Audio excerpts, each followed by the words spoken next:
नमस्कार, स्वागत है आपका डीडी न्यूज में। आपके साथ मैं हूं गौरव श्रीवास्तव और आप देख रहे हैं हमारा खास कार्यक्रम खबर दुनिया की। खबर दुनिया की में आज की कड़ी में बात होगी पाकिस्तान और अफगानिस्तान के बीच बढ़ते टकराव की। साथ ही बात होगी अमेरिका और ईरान को लेकर पश्चिम एशिया में गहराते संकट की। करेंगे इन अहम विषयों पर चर्चा खास मेहमान के साथ। तो चलिए शुरुआत करते हैं अपने इस खास कार्यक्रम की और सबसे पहले नजर डालते हैं हेडलाइंस पर। नेपाल में अचानक आई बाढ़ से भारी तबाही, 22 लोगों की मौत, 105 भारतीय समेत 384 पर्यटक लापता। प्रधानमंत्री मोदी ने प्रधानमंत्री बालेंद्र शाह से की बात, कहा भारत हर संभव मदद को तैयार। ईरानी राष्ट्रपति पेजेशकियान का अमेरिका को दो टूक, बोले आर्थिक दबाव से कुछ नहीं होगा हासिल। ओमान के साथ हॉर्मुज पर डील होने का दावा। IRGC ने कहा रास्ते और राजस्व पर बनी सहमति।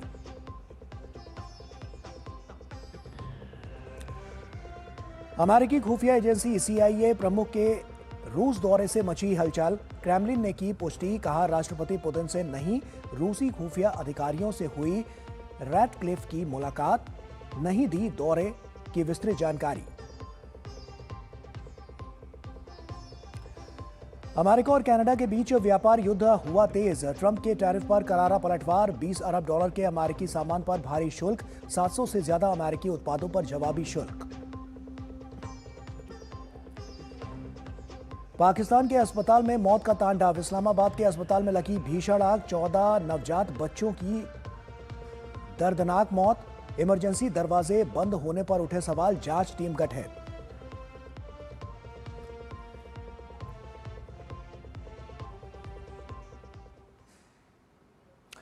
और आइए अब शुरुआत करते हैं। आपको बता दें कि नेपाल के रसुआ इलाके में भोटेकोशी नदी में आई भीषण फ्लैश फ्लड के बाद हालात जो है वो गंभीर बने हुए हैं। नेपाल टूरिज्म बोर्ड के मुताबिक प्रारंभिक जानकारी में 105 भारतीय नागरिकों समेत कुल 384 पर्यटक और यात्री प्रभावित इलाके से लापता बताए गए। इनमें 291 विदेशी नागरिक और 93 नेपाली नागरिक शामिल हैं। नेपाल टूरिज्म बोर्ड की 26 अगस्त की रिपोर्ट के अनुसार बुधवार सुबह करीब 8:30 पर रसुआ में भोटेकोशी नदी में आई अचानक बाढ़ आई और इसके बाद प्रभावित क्षेत्रों में मौजूद यात्रियों और पर्यटकों की स्थिति का पता लगाने के लिए प्रशासन, सुरक्षा एजेंसियां और ट्रैवल एजेंसियां संयुक्त रूप से काम कर रही हैं। वहीं बाढ़ से हुई तबाही में अब तक 22 लोगों की मौत हो चुकी है और इसकी पुष्टि भी हो चुकी है, जबकि कई लोग अब भी लापता बताए जा रहे हैं। बाढ़ के कारण संचार व्यवस्था प्रभावित हुई है, जिससे राहत और बचाव अभियान में मुश्किलें आ रही हैं। रसुआ के टिमोरे इलाके में नेपाल पुलिस और सशस्त्र पुलिस बल के 32 जवान भी लापता बताए जा रहे हैं। इसके अलावा रसुआ कस्टम कार्यालय के 15 कर्मचारी भी संपर्क से बाहर हैं। नेपाल टूरिज्म बोर्ड के अनुसार लापता बताए जा रहे 105 भारतीय नागरिकों में सम्राट टूर्स एंड ट्रैवल्स के 59 भारतीय यात्री और लिया हॉलिडे के 46 भारतीय यात्री शामिल हैं। आपात सहायता के लिए नेपाल टूरिज्म बोर्ड ने 1234 टोल फ्री नंबर, 1144 हॉटलाइन और टूरिस्ट पुलिस नंबर 9851289445 जारी किए हैं। तो ये इस वक्त की स्थिति यहाँ पर बनी हुई है नेपाल की। कुछ तस्वीरें भी हम आपके साथ साझा कर रहे हैं, किस तरह से ये बाढ़ आई है और किस तरह से ये जो पूरी स्थितियां हैं वो साफ तौर पर उजागर होती हुई नजर आ रही हैं कि आखिर कितना यहाँ पर जो दयनीय स्थिति है वो इस वक्त यहाँ पर दिखाई दे रही है। और लगातार जो आंकड़े हैं वो निकलकर सामने आ रहे हैं और वो तस्दीक भी इस बात की कर रहे हैं, क्योंकि आधिकारिक पुष्टियां भी धीरे धीरे निकलकर सामने आ रही हैं। आप देख सकते हैं कितना बड़ा ये सैलाब है और इसीलिए जो यहाँ के हालात हैं वो ऐसे बने हुए हैं। हालांकि ये भी आपको बता दें कि भारत ने भी हर संभव मदद का भरोसा दिया है। प्रधानमंत्री नरेंद्र मोदी ने भी वहाँ के प्रधानमंत्री से बात की है और भरोसा भी जताया है कि किसी भी स्थिति में भारत जो है वो नेपाल के साथ है। तो ऐसे हालात साफ तौर पर दिखा रहे हैं कि कितनी दयनीय स्थिति वहाँ पर बनी हुई है और ये तस्वीरें आप देख सकते हैं और जिससे हालात का अंदाज़ा भी लगाया जा सकता है कि कितना ये जो बड़ा सैलाब है वो किस तरह से जो तमाम लोग हैं वो इसकी चपेट में आते हुए नजर आ रहे हैं। आगे बढ़ते हैं। पाकिस्तान और अफगानिस्तान के रिश्ते अब सीधे टकराव की ओर बढ़ते दिख रहे हैं। बदख्शां में तालिबान विरोधी सशस्त्र गुटों को पाकिस्तान के समर्थन का आरोप लगाकर तालिबान ने इस्लामाबाद को खुली चेतावनी दे दी है। पाकिस्तान ने आरोपों को बेबुनियाद बताते हुए खारिज कर दिया है, लेकिन टीटीपी के हमलों, सीमा विवाद और बढ़ती आपसी दुश्मनी ने दोनों देशों के रिश्तों को ऐसे मोड़ पर ला दिया है जहां कभी सहयोगी रहे ये पड़ोसी अब एक दूसरे पर ही अस्थिरता फैलाने के आरोप लगा रहे हैं। पेश है ये खास रिपोर्ट।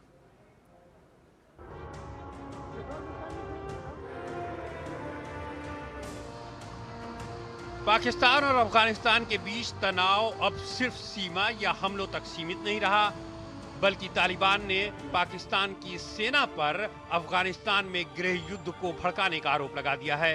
अफगानिस्तान का बदख्शा प्रांत तनाव का नया केंद्र बन गया है।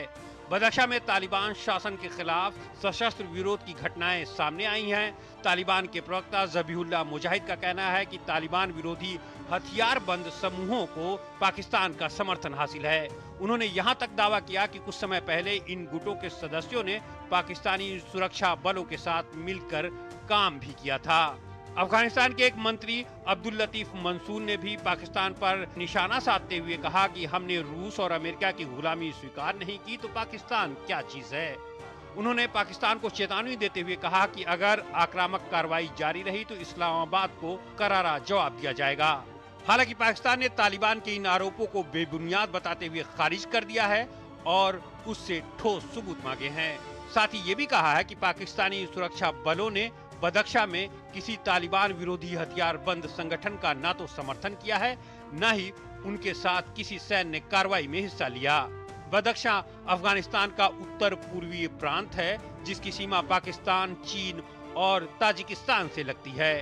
पहाड़ी और दुर्गम इलाका होने की वजह से यहाँ सुरक्षा व्यवस्था हमेशा चुनौतीपूर्ण रही है। पिछले कुछ समय से इस इलाके में तालिबान विरोधी हथियारबंद गुटों के सक्रिय होने की खबरें सामने आ रही हैं। पिछले महीने एक समूह ने बदख्शा के यफ्तल जिले के केंद्र पर हमले का दावा किया था, लेकिन तालिबान ने इसे खारिज कर दिया।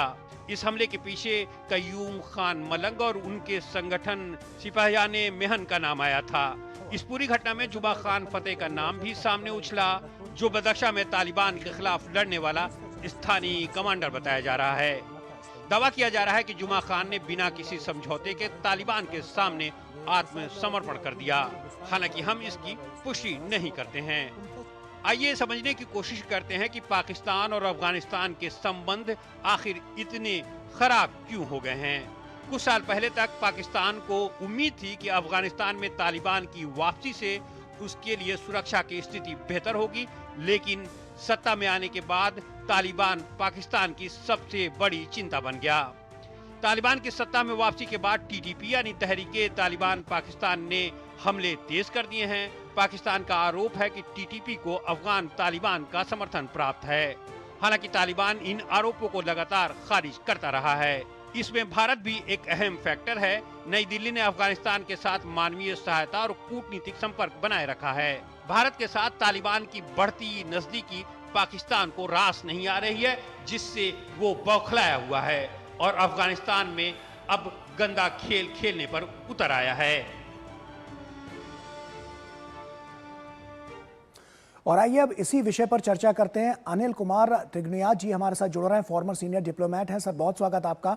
अनिल जी, सवाल यह है कि तालिबान जो कह रहा है कि गुलामी नहीं सही जाएगी, और इस तरह की जब बात सामने आती है तो कहीं ना कहीं साफ तौर पर एक युद्ध की स्थिति बनती हुई नजर आती है। मौजूदा हालात क्या कहते हैं और भविष्य से आपको क्या नजर आता है, क्योंकि अफगानिस्तान भी कहीं ना कहीं इसमें है और तालिबान की बात तो साफ नजर ही आ रही है। देखिए, जैसा आप जानते ही हैं कि तालिबान को बनाने में और उनको ट्रेन करने में और उनको सोवियत यूनियन के खिलाफ लड़ाने में पाकिस्तान का बहुत अहम रोल रहा है, जिसमें फंडिंग जो थी सऊदी अरेबिया से आई थी और अमेरिका का पूरा सपोर्ट हासिल था। तभी सोवियत यूनियन को 80s में उन्होंने निकलने से मजबूर किया वहाँ से, अफगानिस्तान से। तो मेरा मानना यह है कि तब से लगातार पाकिस्तान डबल गेम खेलता रहा है, हमेशा से कुछ को सपोर्ट करता था। हमने देखा है कि उसने उनके लीडर्स को छुपा के रखा है, तालिबान को ट्रेन किया है यहाँ पर, वो अमेरिका के खिलाफ भी लड़ेगा और हर तरह की बात हम सब जानते हैं। लेकिन पाकिस्तान ने जब तालिबान गवर्नमेंट आ गई अमेरिका के जाने के बाद, तो पाकिस्तान को ये समझ नहीं आ रहा था कि इनके ऊपर अब कंट्रोल कैसे करें, क्योंकि तालिबान जो है वो किसी के दबाव में आने को तैयार नहीं। उनको अपना मुल्क है, वो अपने मुल्क को अपने हिसाब से चलाना चाहते हैं, जी। लेकिन पाकिस्तान ने उसमें काफी समस्याएं पैदा कर दी। तो इसीलिए जो टीटीपी उनका एक ग्रुप है, तहरीक तालिबान पाकिस्तान, वो कहते हैं कि पाकिस्तानी ग्रुप है, वहीं पे रहते हैं और वहीं पे वो करते हैं। और दूसरा चीज ये है, जो पाकिस्तान और अफगानिस्तान के बीच में जो बॉर्डर है, जिसको डूरन लाइन कहते हैं, उसको अफगानिस्तान मानता नहीं है कि ये बॉर्डर है। तो इसलिए वो फ्री मूवमेंट चाहते हैं, लेकिन वहां पर इसीलिए हम देख रहे हैं कि चूंकि पाकिस्तान, तो जिसको कहते हैं ना अंगूर खट्टे एक तरह से, तो जी। अब अफगानिस्तान समझ गया कि पाकिस्तान की क्या चाल है। वो उसको एक प्रॉक्सी की तरह इस्तेमाल करके वहां पर चाहता था कि हम रूल करें अफगानिस्तान को, लेकिन अब वो नहीं हो पा रहा है उनके हिसाब से। तो वो वहां पर समस्या क्रिएट करने की कोशिश कर रहे हैं। बीच में भी हमने देखा कि 2-4 बार लड़ाई हुई और फिर मीटिंग्स हुई और उसके बाद में फिर से कंट्रोल हो गया वो। लेकिन अफगान लोग बहुत प्राउड लोग हैं। अफगानिस्तान को, जैसे उनके खुद के मंत्री लोग ये बात कहते हैं कि ये है, Afghanistan is the graveyard of empires. वहां पे अगर आप देखें तो ब्रिटिश ने लूज किया, अमेरिकन ने लूज किया, सोवियत यूनियन ने लूज किया, तो सारी बड़ी ताकतें आकर के वहां पर हार गई। तो इसीलिए वो कहते हैं कि पाकिस्तान का क्या औकात है, मतलब सीधी बात ये वर्ड यूज करते हैं वो। ऐसे में अनिल जी, बदख्शां जो है उसका क्या यहाँ पर हम देख पा रहे हैं कि वो कितना अहमियत यहाँ पर रखता हुआ नजर आ रहा है, क्योंकि हम देख रहे हैं कि सबसे अगर हॉटस्पॉट अगर हम देखें तो उसी को माना जा रहा है। क्या ऐसा खास है वहाँ? देखिए, वहां पे गया है कि तो नॉर्थ ईस्ट में उस जगह ये जो है 3 कंट्रीज की वहां पे सीमाएं हैं, तो चीन है, ताजिकिस्तान है। वो ज्यादातर ये जो वहां पर आर्म ग्रुप्स हैं, मिलिशिया ग्रुप्स जिसको कहते हैं, और काफी सारे इधर में मैं समझता हूँ अलकायदा और आईसिस के लोग भी हैं, और ये काफी जाके ताजिकिस्तान में भी रहते हैं, दोनों तरफ से। तो ताजिक लोग भी हैं उसके अंदर। तो पाकिस्तान उन लोगों को ढूंढ रहा है, उन मिलिटेंट ग्रुप्स को कोशिश कर रहा है कि वो ग्रुप्स जो जो काबुल की गवर्नमेंट है उसके खिलाफ, या कंधार की गवर्नमेंट है उसकी खिलाफत करने में कौन से तैयार है, इसलिए ये उनको पूरा असला या जो भी सपोर्ट देना चाहते हैं वो उस तरह दे रहे हैं। तो बदख्शां में हमने देखा है कि तालिबान के विरोधी घटनाएं रिपोर्ट हो रही हैं लगातार से, लेकिन ये नहीं है कि इसको बहुत बड़ा खतरा है किसी तरह का। मैं नहीं समझता कि तालिबान सरकार इस बात से बहुत ज्यादा परेशान है, लेकिन डेफिनेटली है कि उनको लगता है कि अगर चीजें बढ़ती गई जगह जगह और पाकिस्तान इसी तरह करता रहा तो उसको फिर मुंह तोड़ जवाब देना पड़ेगा। निश्चित तौर पर अनिल जी, ये तमाम ऐसी बातें जो लगातार देखने वाली हैं और आने वाले समय में भी देखना होगा कि आखिर क्या कुछ यहाँ पर देखने को मिलता है। आप बने रहिए हमारे साथ, क्योंकि वक्त यहाँ पर एक छोटे से ब्रेक का हो गया है। ब्रेक के उस पार जब लौटेंगे तो अगली खबर से दर्शकों को रूबरू कराएंगे और उसी पर चर्चा करेंगे। छोटा सा ब्रेक ले रहे हैं, जल्द हाजिर होता है। वीडियो लाइक करो, 30,000 कमाओ, सिर्फ 1,000 रुपए सिक्योरिटी डिपॉजिट। माँ थोड़ा ध्यान से। बेटा तू थोड़ा ध्यान से। ऐसे ऑफर्स के चक्कर में कभी किसी को पैसे मत दे देना, कि फ्रॉड है फ्रॉड। आरबीआई कहता है आकर्षक ऑफर देखते ही थोड़ा ध्यान से। जरा सी हंसी दुलार जरा सा, जरा सी अनबन प्यार जरा सा,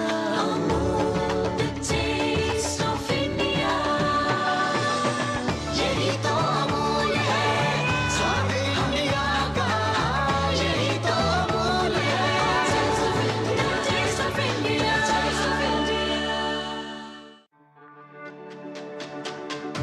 मेरी पसंद, मेरी पसंद,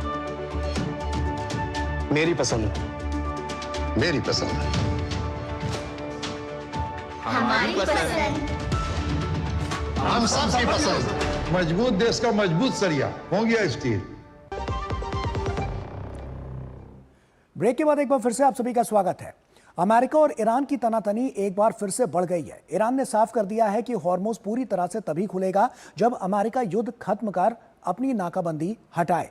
और इस बीच ओमान के विदेश मंत्री तेहरान पहुंचे और दोनों देश सीमित समुद्री आवाजाही के लिए अस्थायी कॉरिडोर और बारूदी सुरंगें हटाने पर बातचीत कर रहे हैं। वहीं दूसरी तरफ अमेरिका ने ईरान पर नई आर्थिक पाबंदियां लगाकर दबाव बढ़ाया है।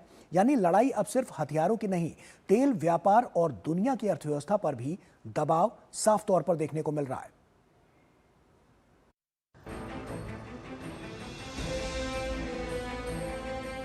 जहां एक तरफ अमेरिका ईरान पर आर्थिक दबाव बढ़ाकर उसे झुकाने की हर संभव कोशिश कर रहा है, तो वहीं ईरान होर्मुज स्ट्रेट पर अपनी हुकूमत बरकरार रखने का दावा कर वैश्विक अर्थव्यवस्था पर दबाव बढ़ाने का संकेत दे रहा है। होर्मुज संकट का हल निकालने के लिए ओमान के विदेश मंत्री तेहरान पहुंचे। ईरान और ओमान मिलकर एक अस्थायी समुद्री कॉरिडोर बनाने की तैयारी कर रहे हैं। लेकिन कहानी में सबसे बड़ा ट्विस्ट ये है कि ईरान कह रहा है कि होर्मुज तभी पूरी तरह खुलेगा जब अमेरिका युद्ध खत्म करेगा और अपनी नाकेबंदी हटाएगा। मतलब होर्मुज को एकदम पूरी तरह खोलने के बजाय पहले जहाजों के लिए एक तय रास्ता बनाया जाए। इस रास्ते से सीमित और नियंत्रित आवाजाही शुरू की जा सके। इसके बाद धीरे धीरे स्थायी व्यवस्था बनाने पर बातचीत होगी। यहाँ एक और बड़ी समस्या है बारूदी सुरंगें। ईरान और ओमान मिलकर इन्हें हटाने की योजना पर भी बातचीत कर रहे हैं, लेकिन यही मुद्दा अमेरिका और ईरान के बीच फिर टकराव पैदा कर रहा है।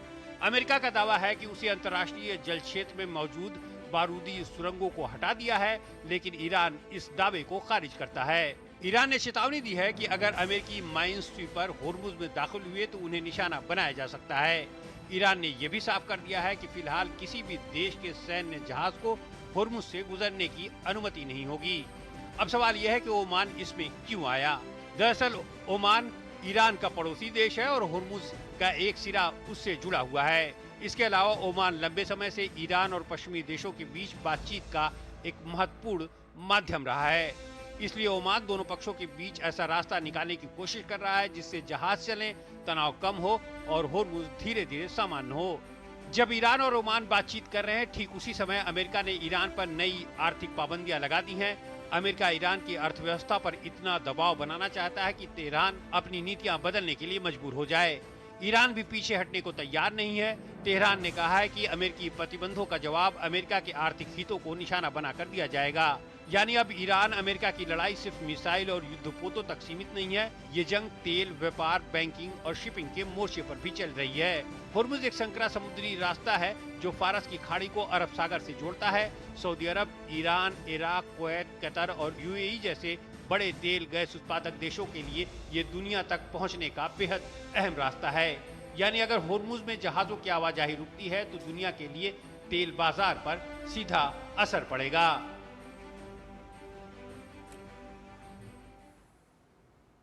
और आइए इसी पर चर्चा करते हैं। अनिल जी, सवाल यह है कि क्या ओमान रास्ता निकालेगा कि किस तरह से शांति स्थापित होगी? देखिए, ओमान जनरली पूरे मिडिल ईस्ट के अंदर में माना जाता है कि न्यूट्रल प्लेयर है और एक ऐसा देश है जो जब भी कभी आपसी प्रॉब्लम्स होती हैं कंट्रीज के बीच में तो उनको रिजॉल्व करने की कोशिश करता है डायलॉग, डिप्लोमेसी के जरिए। और ज्यादातर देश जो हैं इसको उसी तरह का मान देते हैं। अमेरिका और ईरान के बीच में भी जब हो रहा था उस वक्त में भी आपने देखा होगा कि ये ओमान के अंदर ही मीटिंग हो रही थी सारी। ओमान के फॉरेन मिनिस्टर बीच में पड़े हुए थे और फरवरी 27 को भी जब सब कुछ डिस्कस हो गया था न्यूक्लियर उसके ऊपर में ईरान और यूएस के बीच में, उस वक्त में भी ओमान के अंदर ही हुआ। लेकिन 28 फरवरी को अमेरिका ने अटैक कर दिया इजराइल के साथ मिलकर के ईरान के ऊपर में। तो इस बीच में क्या है कि होर्मुज जो है, स्ट्रेट ऑफ होर्मुज को आधा हिस्सा ओमान के पास है और आधा हिस्सा ईरान के पास है। क्योंकि ईरानियन ने अपनी साइड में काफी कुछ माइनिंग भी कर रखी है तो उन्होंने डेजिग्नेटेड कॉरिडोर बनाया हुआ है जिसके थ्रू वो अलाउ कर रहे थे। और यही बात मेमोरेंडम ऑफ अंडरस्टैंडिंग जो अमेरिका और ईरान के बीच में साइन हुआ था उसके अंदर था। लेकिन अमेरिका ने उसके बाद अपना एक आर्बिट्रेरी चैनल बनाने की कोशिश करी, इसलिए वो भी खत्म हो गया। वो लड़ाई फिर से दोबारा शुरू हुई, आपने देखा 10-11 दिन की।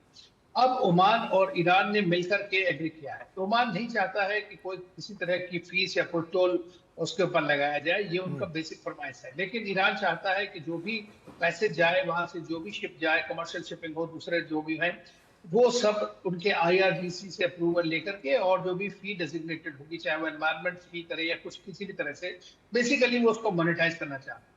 तो इस बात को कोई मानता नहीं चाहता है क्योंकि ये ओपन स्ट्रेट है और भारत की भी यही नीति है कि ये जो फ्रीडम ऑफ नेविगेशन होना चाहिए इसमें। लेकिन बीच में ओमान और ईरान अपने आप में डिसाइड करें कि किस तरह से कौन सा नया एक कॉरिडोर खोला जाए जो कि सेफ ट्रैवल के लिए हो। तो लेकिन ईरान और ओमान जो डिसाइड करेंगे, क्या वो अमेरिका मानेगा? ये अपने आप में कई सवाल खड़े करता है क्योंकि अमेरिका की अपनी शर्तें हैं। नहीं, अमेरिका देखिए किसी चीज को जो लॉजिकल बात है मैंने नहीं देखा उसको मानने को तैयार है। वो अपनी बात चलाना चाहते हैं हर चीज के अंदर में। वो चाहते हैं टोटल सरेंडर ईरान का, इसीलिए उन्होंने नई नई इकोनॉमिक सैंक्शंस और लगाई हैं। क्योंकि जब लड़ाई में पूरा उनको डेफिनेटिव विक्ट्री नहीं मिल रही है तो उन्होंने ये इकोनॉमिक सैंक्शन लगाई। वो ईरान के ऊपर ही नहीं है, दुनिया में जो भी कंट्री ईरान के साथ ट्रेड करेगा या करता है उनके ऊपर भी लगाने की कोशिश करेंगे। फिर से ईरानियंस पूरी तरह समझ गए हैं कि अमेरिका इस वक्त में उनको ज्यादा फोर्स नहीं कर सकता। लेकिन उस सब के बावजूद कल परसों हमने देखा कि पाकिस्तान के जो जनरल असीम मुनीर वहां गए थे ट्रंप के कहने पर। आज कतार के फॉरेन मिनिस्टर और ईरान के फॉरेन मिनिस्टर भी मिले हैं। आज अमेरिकन जो CIA डायरेक्टर रेडक्लिफ हैं वो भी मॉस्को गए थे, वहां पर मॉस्को रशिया से भी बात करने के लिए। तो कोशिश सबकी ये जारी है कि किसी तरह से कोई एग्रीमेंट हो जिसके चलते कम से कम स्ट्रेट ऑफ हॉर्मुज में नॉर्मल ट्रेडिंग शुरू हो जाए। तो ऐसे में जो बारूदी सुरंग की जो बात है वो आपको कितनी जायज लगती है, क्योंकि उस पर अमेरिका के अपने तर्क हैं और ईरान के अपने? देखिए तर्क कुछ भी हो, लेकिन चूंकि ईरान की नेवी अमेरिकन नेवी के सामने कुछ भी नहीं टेक सकती थी, तो उन्होंने वो किया है जो एक कभी डिफेंसिव मैकेनिज्म के हिसाब से करता है कि अपने एरिया को आपने माइनिंग कर दिया पूरा, तो पता नहीं है, तो अब माइनिंग के लिए आप चांस नहीं ले सकते हैं, फ्लोटिंग माइंस है, तो इसलिए उनको भी नहीं पता रहता है कि एग्जैक्टली क्या है। तो डी माइनिंग करना, माइन स्वीपिंग करना तो बहुत जरूरी है, और इसीलिए काफी मुल्कों ने, जर्मनी और दूसरे देशों ने ये बात कही है। यूरोपियंस इस बारे में तैयार हैं कि माइन स्वीपिंग के काम में वो उसको मदद करेंगे। लेकिन यह है कि ये खाली खोखली धमकी भी हो सकती है, लेकिन आप इसको चांस नहीं ले सकते, क्योंकि इसको पता नहीं है कि अच्छे बड़े शिप्स जो हैं वो उड़ जाएंगे उससे, तो आपने किया तो उसके बाद और भयावह स्थिति हो सकती है।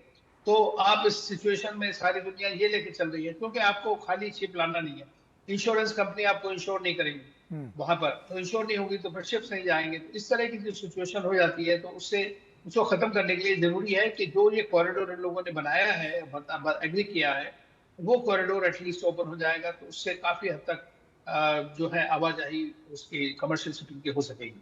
भविष्य आपको क्या लगता है कि जिस तरह की शर्तें लगातार रखी जा रही हैं उसमें अमेरिका क्या इन चीज़ों को मानेगा? क्या अमेरिका जो अभी तक सैंक्शंस लगाता आया है वो हटाएगा? क्या ये शांति की ओर आगे बढ़ सकता है या अभी और तनाव देखने को मिलेगा? देखिए लगता तो नहीं मुझे, मैं तो कहता हूँ हमेशा कि ये सारे देश दो तीन जो लड़ रहे हैं आपस में, ये सब एक मैड सिंड्रोम होता है जिसको म्यूचुअली एश्योर्ड डिस्ट्रक्शन सिंड्रोम बोलते हैं।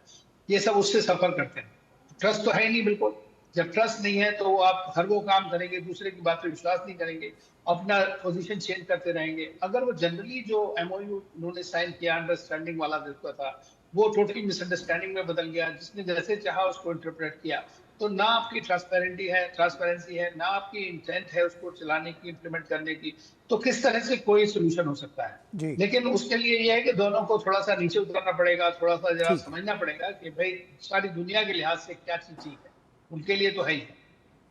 चलिए बहुत बहुत शुक्रिया अनिल जी, लगातार इस पर नज़र हमारी बनी रहेगी। हम आगे भी देखेंगे क्या कुछ बड़ी बातें निकलकर इसमें सामने आती हैं, क्या बड़े अपडेट्स सामने आते हैं। बहुत बहुत शुक्रिया आपका हमसे जुड़ने के लिए और तमाम बातचीत हमसे यहाँ पर करने के लिए। तो इसी के साथ खबर दुनिया की में अभी के लिए फिलहाल इतना ही, लेकिन जाते जाते आपको छोड़ जाते हैं कुछ अन्य अंतर्राष्ट्रीय खबरों के साथ। तो आप इन खबरों को देखिए, हमें और हमारी पूरी टीम को दीजिए इजाज़त। नमस्कार।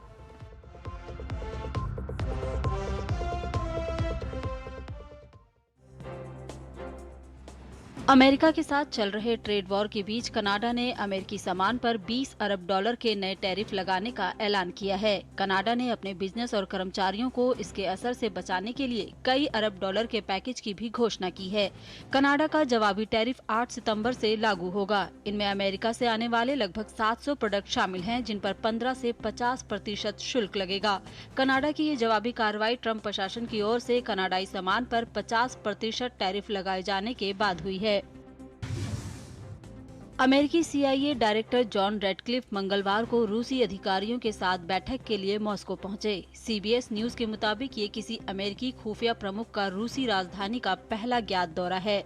इससे पहले CIA प्रमुख विलियम बर्न्स ने नवंबर 2021 में मॉस्को जाकर राष्ट्रपति व्लादिमीर पुतिन से मुलाकात की थी, जिसके करीब 3 महीने बाद रूस ने यूक्रेन पर हमला किया था। हालांकि रेडक्लिफ की बैठक किन अधिकारियों से होगी और एजेंडा क्या है, इसकी जानकारी सामने नहीं आई है। अमेरिका करीब 2 लाख विदेशी नागरिकों के वीजा रद्द करने की तैयारी कर रहा है। राष्ट्रपति डोनाल्ड ट्रंप के प्रशासन ने इमिग्रेशन नियमों को और कड़ा करते हुए दुनिया भर में वीजा अपॉइंटमेंट पर स्थायी रोक लगा दी है। सभी अमेरिकी दूतावासों और वाणिज्य दूतावासों में वैश्विक प्रशिक्षण कार्यक्रम शुरू किया गया है, जिसके चलते वीजा सेवाओं की तारीखों में बदलाव किया जाएगा। ट्रंप प्रशासन का कहना है कि इन कदमों का उद्देश्य राष्ट्रीय सुरक्षा को मजबूत करना है। पाकिस्तान की राजधानी इस्लामाबाद में सरकारी अस्पताल की नर्सरी में लगी आग में 14 नवजात बच्चों की मौत हो गई। प्रधानमंत्री शहबाज शरीफ ने इस घटना की जांच के आदेश दिए हैं। मीडिया रिपोर्ट्स के मुताबिक ये आग बुधवार को सुबह 7 बजे Pakistan institute of medical sciences अस्पताल के मदर एंड चाइल्ड सेंटर की तीसरी मंजिल पर लगी थी। फिलहाल आग पर काबू पा लिया गया है और घटना के कारणों का पता लगाया जा रहा है। रूस के पूर्वी अमूर इलाके में एक गैस केमिकल कॉम्प्लेक्स में आग लगने से 6 चीनी नागरिकों समेत 7 लोगों की मौत हो गई, जबकि 9 अन्य चीनी कर्मचारी अब भी लापता बताए जा रहे हैं। हादसे में 152 लोग घायल हुए हैं, जिनमें 36 लोगों को इलाज के लिए अस्पताल में भर्ती कराया गया है। सोशल मीडिया पर वायरल एक वीडियो में अमूर गैस केमिकल कॉम्प्लेक्स के कर्मचारी आग लगने के बाद इमारत से भागते हुए दिखाई दे रहे हैं।